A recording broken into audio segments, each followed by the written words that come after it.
हाय दोस्तों, logical talks with अंकित में आपका फिर से स्वागत है। आज है 12 मार्च 2026 और आज हम बात करेंगे एलपीजी क्राइसिस के बारे में, जो इस टाइम पूरे देश भर में फैला हुआ है और जिसकी वजह से इम्पैक्ट बहुत ज़्यादा हो रहा है और सरकार के तर्क भी हैं, उस पर भी हम कुछ बात करेंगे।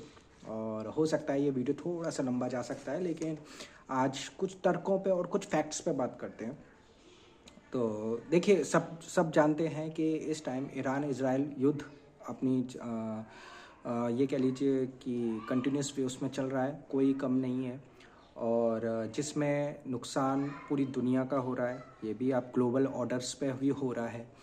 और अभी ये कह सकते हैं कि जो ईरान ने स्टेट ऑफ हॉर्मुज़ पे, जो बेसिकली आपका सी पास लाइन है, वहाँ पे जो कंट्रोल करके रखा हुआ, वहाँ से वो ना किसी जो कतर बेस या वहाँ सऊदी बेस से आपका ऑयल और गैस एलपीजी के जो आपके पास ऑन है, वो नहीं, शिप्स जो हो रहे पास नहीं किए जा रहे हैं, जिसकी वजह से इम्पैक्ट पड़ रहा है और जिसका आप और हम लोग फेस कर रहे हैं, शॉर्टेज।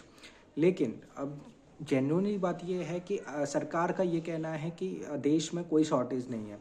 लेकिन अगर सरकार का ये भी मत है कि अगर शॉर्टेज नहीं है तो फिर हमें ये वो चीज़ें अवेलेबिलिटी क्यों नहीं हो रही है। ठीक है, अगर आज आप खुद से आप चेक करिएगा, ये चीज़ आप अपना मोबाइल उठाइए, जहाँ से आप गैस बुक करते होंगे, आपकी वो मोबाइल नंबर्स अब ऑपरेट ही नहीं हो रहे हैं।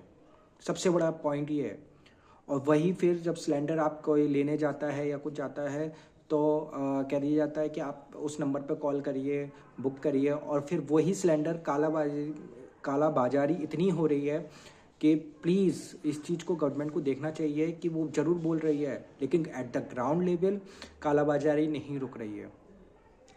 ये इसमें सब मिले हुए हैं, मिले इन द सेंस जो नीचे के जितने भी एजेंसी होल्डर्स हैं, उन्होंने इस टाइम पे इस चीज़ को अच्छा एक कह देते हैं बेनिफिट बनाने के लिए बहुत ज़्यादा मतलब इस चीज़ को बढ़ावा दे रहे हैं, कालाबाजारी को, जिसे हम लोग कह सकते हैं कि ऊट पटांग रेट्स चल रहे हैं।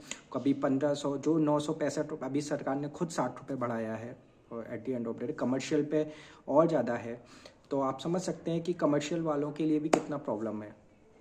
तो डेफिनेटली उसका इम्पैक्ट है, लेकिन मैं कहूँगा ग्राउंड लेवल पे जो हमारे सिस्टम का जो अधिकार है ना, करप्शन लेवल, वो कम नहीं होगा। वो हमेशा जब भी कोई कभी आपदा आती है तो उसमें सबसे पहले ऐसी सिचुएशन पे लोग फ़ायदा उठाना चाहते हैं।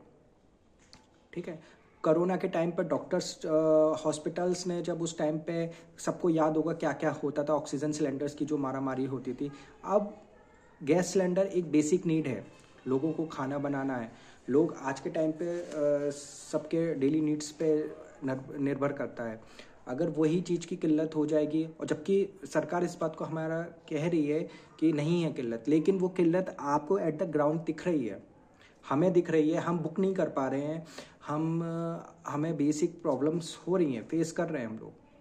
आज से ठीक मुझे तीन से 4 दिन मुझे खुद हो गए हैं, जिसको मैं खुद फेस कर रहा हूँ कि जब मैं कॉल करता हूँ तो नंबर ही ऑपरेट नहीं हो रहा है वो।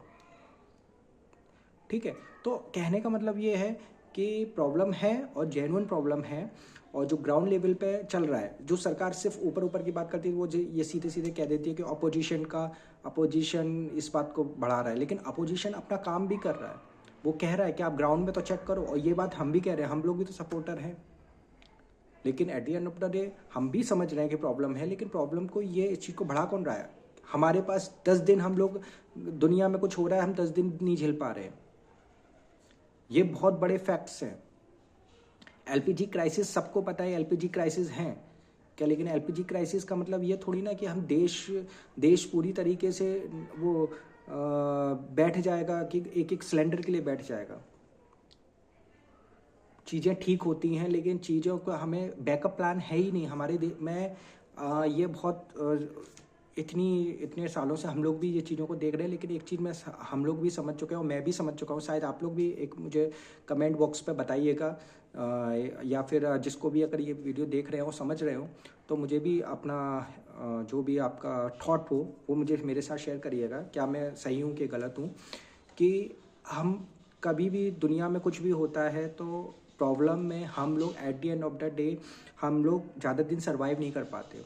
हम पाकिस्तान नहीं हैं, हम नेपाल नहीं हैं, हम बांग्लादेश देश नहीं है, भूटान नहीं है, लेकिन हम इंडिया हैं। इंडिया के लायक भी हमारे पास 140 करोड़ लोगों की जनसंख्या है। तो हमारे पास तो ये कह लीजिए कि हमें तो आने कल को कोई प्रॉब्लम आती है, कल को हम तो बड़ी बड़ी बातें करते हैं कि हम पाकिस्तान से युद्ध करने के लिए बातें करते हैं, हम लोग इधर बांग्लादेश से। कल को ये सिचुएशन आप खुद फेस सोचिए कि माइंड से लॉजिकली सोचिए, कल को युद्ध होता है तो हम कितना सर्वाइव कर पाएंगे। हम घर में ही खुद ही से ही हार जाएंगे। जो बेसिक नीड है हम खुद की, हम लोग इतना नहीं है कि हम 3 महीने तक रिजर्व रख सके कि 3 महीने तक हमारे देश में कोई हाहाकार नहीं हो, कम से कम 3 महीने तक का तो करते। भाई आप समझिए हमारे देश में हम लोग कितने पिछड़े हुए हैं, आप इसी चीज़ से अंदाज़ा लगा लीजिए कि हमारे पास एक बैकअप प्लान तक नहीं है किसी भी चीज़ का। युद्ध तो बहुत दूर की छोड़िए, जिस दिन ढंग से युद्ध हो गया ना जैसे, तो हमारी कोई औकात नहीं है। इसलिए वेस्टर्न मीडिया जो हम लोगों पे हंसता है, बिल्कुल सही हंसता है कि हम लोग युद्ध नहीं करते, हम लोग सिर्फ मजाक करते, क्योंकि हमारी हैसियत नहीं है। हमने सिर्फ एक बार बम गिराया, दूसरी बार में हमने खुद हाथ जोड़ लिए होंगे कि नहीं नहीं नहीं मत गिराओ मत गिराओ। आज बातें बिल्कुल जेन्युइन हैं, अगर आपको लगेगी तो थॉट प्रोसेस है, लेकिन जो एलपीजी क्राइसिस है वो जेन्युइन क्राइसिस है। एट द ग्राउंड लेवल पे प्रॉब्लम चल रही हैं। एट द ग्राउंड लेवल पे हमारे पास और आपके पास नहीं है वो सुविधा नहीं होने की वजह से आज हम लोग फेस कर रहे हैं। तो अभी भी टाइम है, अभी एलपीजी है, फिर पेट्रोल है, फिर डीजल है, फिर बेसिक नीड है, फिर इन चीज़ों पे भी हमारा इफेक्ट पड़ेगा। और इसकी वजह से कल को हमारी हर चीज़ पे इफ़ेक्ट पड़ने के बाद हाँ हर वो नीडी एसेंशियल बढ़ने वाली है। होटल्स बंद हो रहे हैं, शट डाउन हो रहे हैं, ट्रैवल इंडस्ट्री इफेक्टेड हो रही है, अभी बेसिक सारा कुछ इन्फेक्ट हो जाएगा, तो बचेगा क्या।